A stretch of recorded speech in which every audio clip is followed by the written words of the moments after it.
Friends, welcome to another episode of Day Out with a Star. As you know, every week I bring in some real stars who are doing some unique things for the society. And today I'm very happy to have with me Jeffrey Chan. Jeff, welcome to the show. Thanks, Chandra. Thanks so much for having me. Pleasure to be here. Jeff is a investment banker, not in the traditional sense that he tells me. He works for CI Investment, but he is committed towards sustainability professionalism. So let's hear from Jeff today. Jeff, who is Jeffrey Chan? This is my favorite questions, and I start this show with that. Yeah, so I'm just a normal person, I would say, but in many ways. I was born and raised in Toronto, just north of Toronto, actually. My parents, though, are immigrants from China and from Hong Kong. They've come from humble beginnings. My family started a restaurant in Windsor when they first got here, and Wow. I think that's really shaped who I am today, because it really taught me the value of hard work, and doing your own thing and not being afraid to pursue what you want to pursue. And I think that's really built the foundation for what I've decided to do with my life and my career. And ultimately, as a person, I want to help people. I like helping people. So, that's why I chose this way in my career, because I think it's a great way to help people now, but I think most importantly, help people in the future, because it's all about preserving society. It's all about making sure that everybody has an equal opportunity to be who they want to be. And so, in a nutshell, that's really who I am and what I stand for. What I see that you were part of the inaugural class of the University of Toronto's prestigious Master of Science in Sustainability Management program. So how did you find that? That's a good question, Chandra. It's actually funny the way I found it, because to give you a little bit of background on kind of my thought process, to get to the point. When I entered undergraduate in 2010, I wanted to be a doctor, because I wanted to help people, right? So when you're coming out of high school, you don't know a lot about careers, and it's a little bit of a high expectation to expect that you know exactly what you're going to do coming into undergrad. So I literally had three options on my mind. I had engineer, lawyer, or doctor. Yes. I chose doctor because I wanted to help people. And so I took all my courses in biology and chemistry and all the prerequisites. But then I also volunteered in a hospital while I was doing my undergraduate degree. And I quickly realized that it wasn't for me. I couldn't deal with that environment. I didn't want to always be around people that needed my help for health reasons. And I wasn't sure if I could deal with somebody that I couldn't help. Yes. And so I decided to expand my horizons, and I needed an elective course. So I just took a internship course, and I decided to do my placement with the Sustainability office. At McMaster University, where I went to school. And that really opened my eyes to this whole dimension of sustainability. And so I decided that I wanted to take my academic career to another level, and pursue a graduate degree. And I was looking around at programs, and I already knew that it was quite a new space. And so I just wasn't sure what was out there. So one day, I'm from Toronto. I was interested in coming back home after going to McMaster, and I literally sat there in my room and I Googled sustainability management Toronto. And this MScSM program, sure enough, popped up on the homepage on Google, and I clicked on it, and that's ultimately how I discovered the MScSM program. And I said, "This sounds great. I'm going to apply." And I applied, did the program, was fortunate enough to get in, of course, and here I am today. Wow. Yeah. Tell me like some unique features about the program which really made you what you are today. Yeah, sure. So I think the number one thing that stuck out for me when I got to the program, the very first thing I thought to myself was, this is a fantastic program because I'm not a number. you know, when you're undergraduate and, you know, even postgraduate a little bit, sometimes you can feel like you're a number, right? Because they just assign you a student number, and that's who you are. You put that on all of your tests, all your exams, all your midterms, and all your projects. Right. But at MScSM, it was more than just a graduate program. I really felt the sense that it was a family. Like everybody there cared about each other, and I could sense that from the very start of the program, which was just amazing for me to see. It was eye-opening for me to see. So that whole notion of family, and our program director Shashi loves to reference love as part of sustainability, and certainly there's a lot of love in MScSM. So I think that sort of emphasis on those things really sets that program apart from any other program, not only in the same field, but it just globally. And I think the focus on not only academic success, but also professional success. So providing opportunities for students to go out and network with people. And special shout out to Clara Westgate, our placement employer officer on this, because she does a great job at finding those opportunities. And the support you're getting. I think just above everything else, the support you're given. You know, and if Shashi, Rosemary, and Claire, I think they're such a fantastic group of people, and they make sure that you succeed and that you have all the support that you need to really achieve what you want to achieve, not only a career, but as a person. But give me some examples of like how internship that you did, or the industry people that came in. How did they help you achieve your career goals?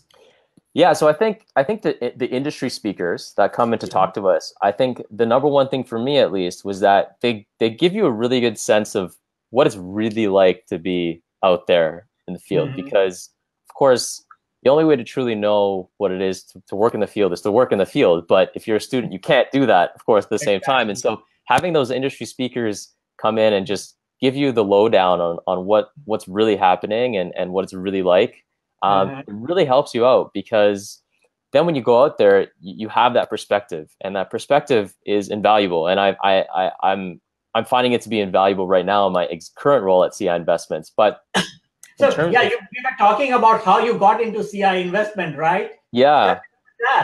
Yeah. So actually, that very, like, the way that I found the MScSM program, it was very much by accident that I ended up in this industry, I would say, because when I got into MScSM, I knew I wanted to go into the corporate world, but of course, you go in the corporate world, there's so many different industries you can go into, right? You can be a consultant, you can go into finance, you can go into automotive, you can go into food, et cetera, et cetera. But linking back to what you asked before about my co-op internship, I interned at RBC in their corporate sustainability group. And so that was really doing internal consulting work for the bank around corporate sustainability. But there I got exposed to responsible investing and environments and social governance, or what we like to call it ESG in the field. And it really interested me. So I after that, when I came back to school for my final year in MScSM, I decided that I would get involved with an organization called the Responsible Investment Association, or RIA for short. Because just to pursue my interest in that field and just satisfy my curiosity about the industry. And through that, I was able to land an internship at Sustainalytics, which is an ESG data provider, because they share an office with the RIA, nonetheless. And so all those experiences combined, I think, really allowed me to then go into responsible finance and sustainable finance. But had you told me that I was going to end up at an investment firm 10 years ago, I would have probably laughed at you, because that's the last place that I thought I would be. But I think I just ultimately saw the impact that the industry can have. And it gets a bad reputation, right? Because it's finance. It's a dinosaur of an industry. People associated with things like corporate greed, and just getting getting the highest returns that you can, no matter what. But I think it's changing, and so I'm very delighted to be in the field and happy to be at a Canadian firm like CI. Exactly, and this is like through an MScSM program, you can end up in investment too, right? This is a unique feature of the Yeah, program. yeah, I would say so. Definitely, it's one of the beauties of the program. It really, apart from the few core courses that you have to take just to build Right. that foundation of knowledge around sustainability management, Mm-hmm. you can take any electives you want.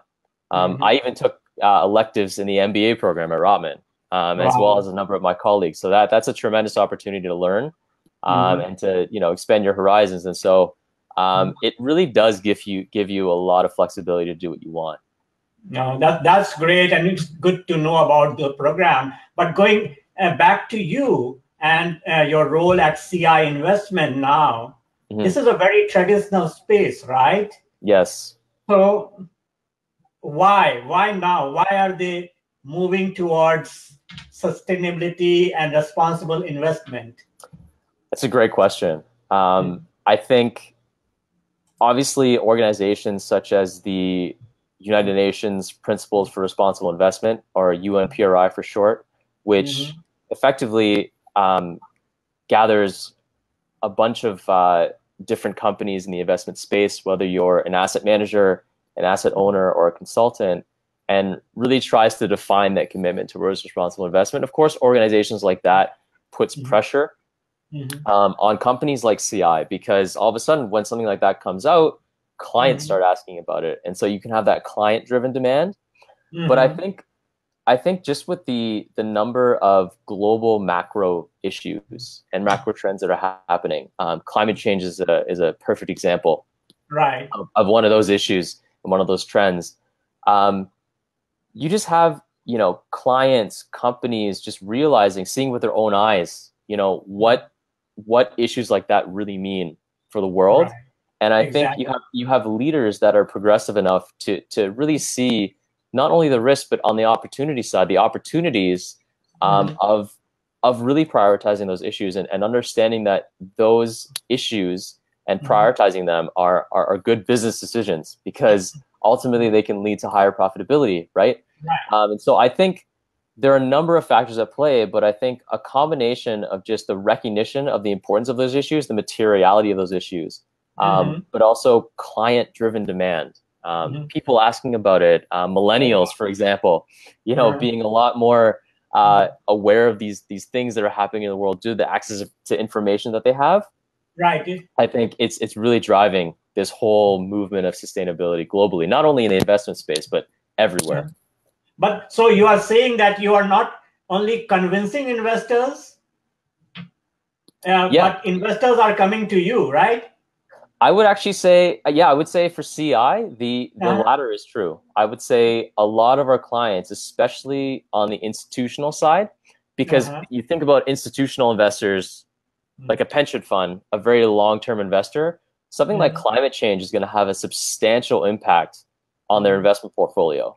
And so they're coming to us, asking us about, how are you factoring in climate risk? What is the carbon footprint of your portfolio? And Yeah. nowadays, with the focus on things like gender equality and diversity and inclusion, how is your firm prioritizing these things?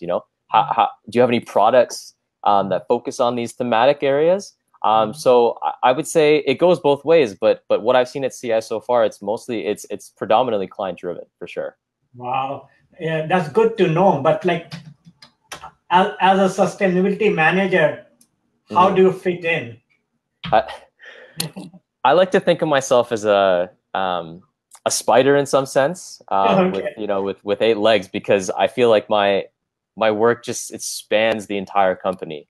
Mhm. Yes, my primary role as a responsible investment professional at the firm is to interact with our portfolio managers who are making all the investment decisions, and purchasing and trading stocks and bonds on the market, to integrate ESG factors in the portfolio, and also pitching product ideas and pitching strategy ideas. But I think on the other side of it, I do work with our client managers to satisfy client demands around responsible investment, but also CI is a publicly traded company.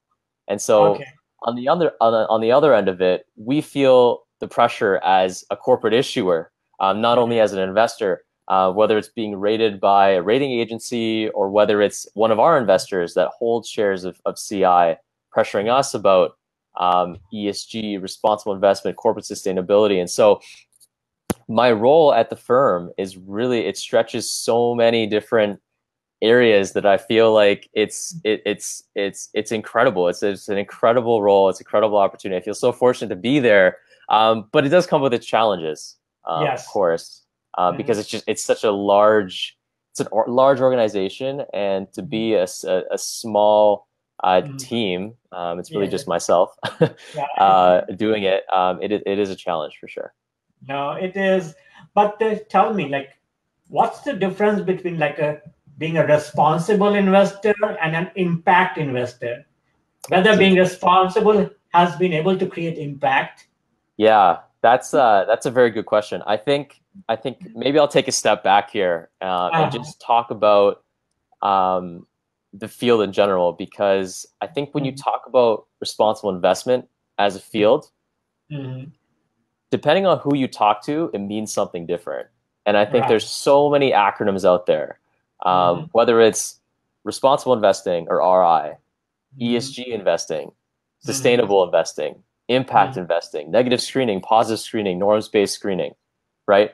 Or just investing for some people, right? Depending on who you talk to, it means something different. And so I'll just give this answer from my perspective of what I believe those two terms to mean, but depending on who you talk to, they could say something different. So I would say responsible investing is an awareness tool. I think all investments should be responsible if you really think about it. But I think if you're specifically talking about ESG, it's an awareness tool, right? So because when you talk to a traditional portfolio manager, they're really just looking at financial metrics, cash flows, PE ratios, all those financial metrics that you would look at to build a valuation model for a company. But they don't look at ESG. But ESG helps you to have a more holistic view of a company. And so that on that end, responsible means awareness. So you're aware of the additional risks as well as the opportunities that are facing the company to help you to evaluate that company. Exactly. Okay. But impact investing is a little bit different. Impact investing, you're specifically investing in companies that are for profit, but they're profiting off deliberately trying to make a positive impact on either the environment, society, or both. And so I think if you were to take an impact investment fund and a traditional mutual fund, for example, that just looks at ESG criteria, that integrates ESG into their portfolio, I think you could end up with very different looking portfolios if you look at the companies that are involved, right? Because an impact investor might look for a startup company who is generating a profit, but they're specifically looking at something like carbon capture, right? Or clean water provision, or clean water and sanitation. Whereas a traditional investor might say, might invest in a company like Toyota, right? That an impact investor wouldn't, because Toyota is a traditional company, right? They provide mobility, they produce vehicles, right? But on the ESG front, Toyota does a lot of good things, right? They're prioritizing hydrogen vehicles, hybrid vehicles. They made a commitment towards being no combustion engine by 2050. So I think at the portfolio level, that's where it really differs. And I think when you're building the portfolio, the companies that you're looking at and the way that you're looking at those companies, it's very different. And the process is different of the way that you build a portfolio as well.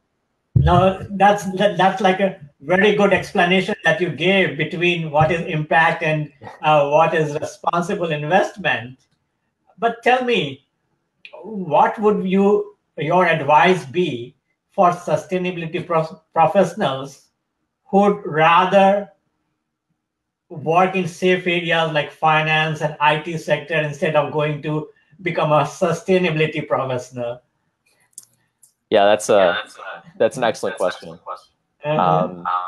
And I think as a sustainability professional, it's so important for you to truly understand and to know and to be comfortable with why you're doing what you're doing. Exactly. I think because, if you're like, if I speak to a finance person at CI, for example, and I ask them why they went into finance, they might just say because, I wanted to make a lot of money, for example, Yes. right? Right. Or it's just an easy field that I grew up with, and my parents did it, and so I'm going to do it too. And it's a long tree of family history in finance. But on the sustainability front, in many ways, you're a minority of people. Like you are, when you go into a company like CI, for example, like I'm the only one at the company, Right. doing it. So it can get, I'll be honest, it can get very lonely, and sometimes it's difficult to really remember why you're doing what you're doing because of competing company priorities. But as long as you truly understand and you commit to doing what you're doing, and you can answer that question every day when you go into work, why is it that I chose this field and I'm still content with it, I think you'll be fine. But it is a challenge. But you just have to know why. You have to answer that before you can really commit to it. But like, do you really believe that business can be a force of good? Absolutely. Okay. Absolutely. Because when I was in MScSM and I was looking for internships, it was a challenge. And one of the barriers that I ran into, a significant one, was we just don't have the money to hire you. And I traced that not having money back to corporate priorities. Right. Because it's really from the top down, right? Top sets the budget, and then the ones beneath them kind of use the budget. So I said to myself, what if I went into a company and I tried to affect change to change that company's priority so that they could prioritize some of these things, and maybe they'll have money for some of these initiatives. And I think that links to why I decided to go into investments. Right. I know I kind of jumped into it by accident, but this is really what motivated me to stay in that field, because I could have changed fields, but I decided to pursue it because the investors are the ones that allocate all the funds, whether it's buying shares, whether it's purchasing green bonds, whether it's advocating for change through company engagement. If I can go into a financial institution and affect change on all these portfolio companies, imagine the impact that I can have. And big companies are the ones that have all the capital right now. Exactly. And like we were talking, that they are the ones who can move the world, right? Exactly. I mean, don't get me wrong. I don't want to say that big business is the answer. I don't think there's one answer. I think it's about everybody working together. And so startup companies that are innovating in this space, those are the ones that I really think are moving the needle, right? And so they're equally, if not more important than large businesses. But in terms of a capital allocation perspective, which is so important for achieving any goals, sustainability related or not, that's where the big businesses can have a huge impact. And their level of influence that they have over consumers, over other companies, over their peers, over their employees as a global brand, that can't be understated either. Because if a company like Unilever, largest consumer company in the world, does something, it's a good chance that, and it has happened already, that other consumer companies are doing things in the space because they're just following in the footsteps of a big company. So if you're a big company and you can lead, that's where you can really have a huge impact.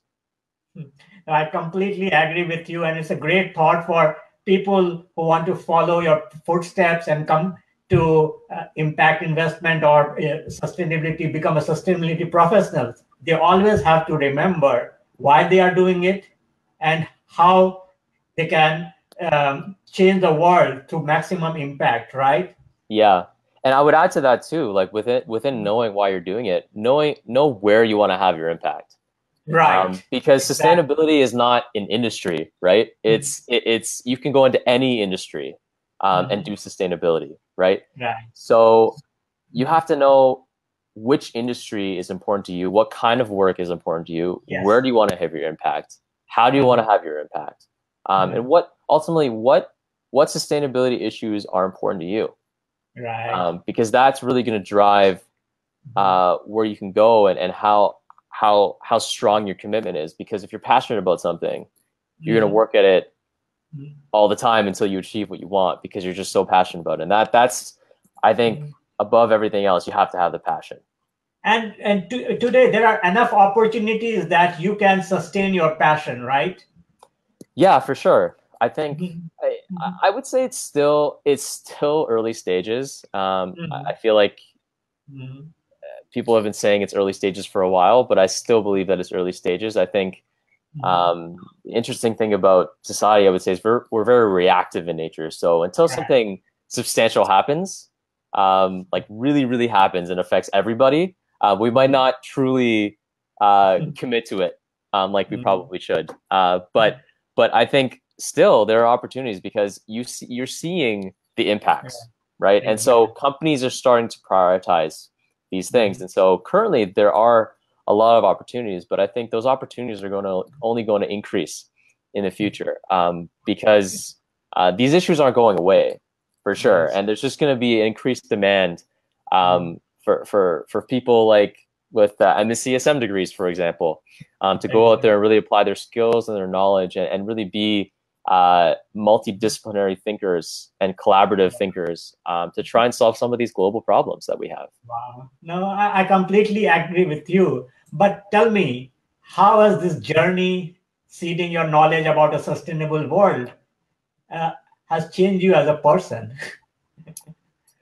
I mean, at the most basic level that I could think of, it's changed my own behaviors. Mhm. Because I'll be honest with you, I'm not going to say that I'm a, sustainability saint, You're right. in many ways. I mean, I still drive a car. Mhm. Mhm. I still eat meat, Mhm.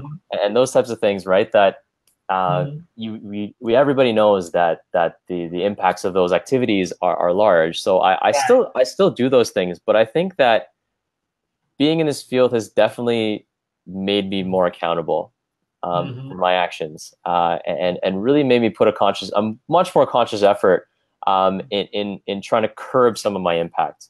And I think that's very powerful. Like if everybody does their part a little bit, you don't have. I'm not saying you have to cut everything completely, but if everyone did a little bit, I think we'd be Mhm. much better off. And so it's definitely been valuable for me in terms of accountability, because it makes me Right. think twice about, for Exactly. example, do I want to order beef, or would I rather get chicken, or would I rather get vegetable dish, or would I rather maybe not drive? Maybe I'll take the bus, or maybe I'll Yeah. walk if I can walk, Right.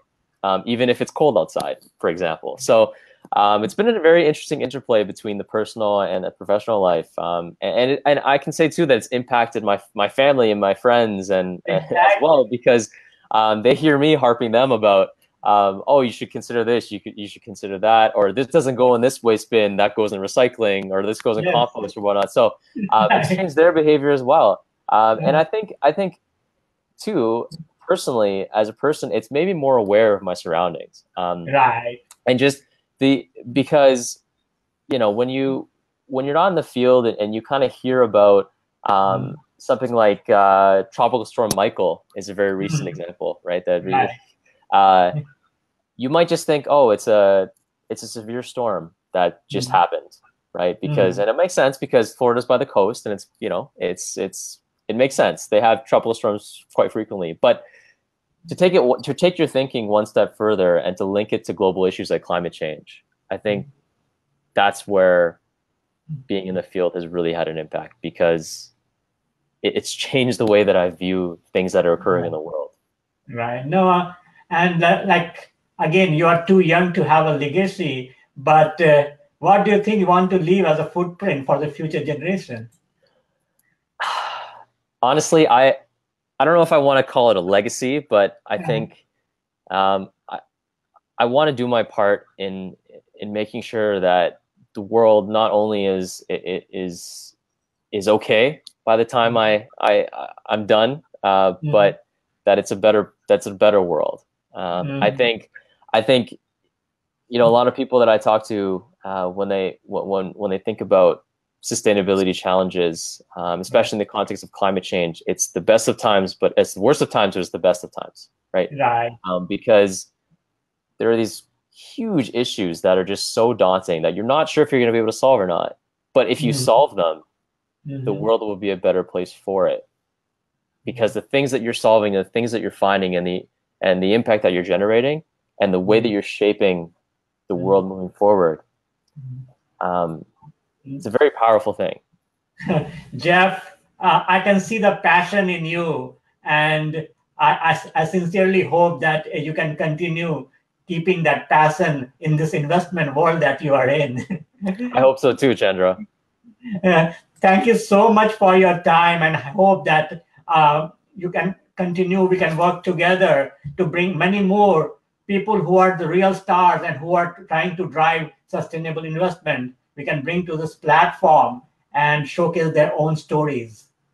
Absolutely. I look forward to it. And thank you again for having me. It's been an honor speaking with you and sharing my stories. And yeah, I look forward to keeping in touch for sure. Thank you. Bye. Thanks, Chandra.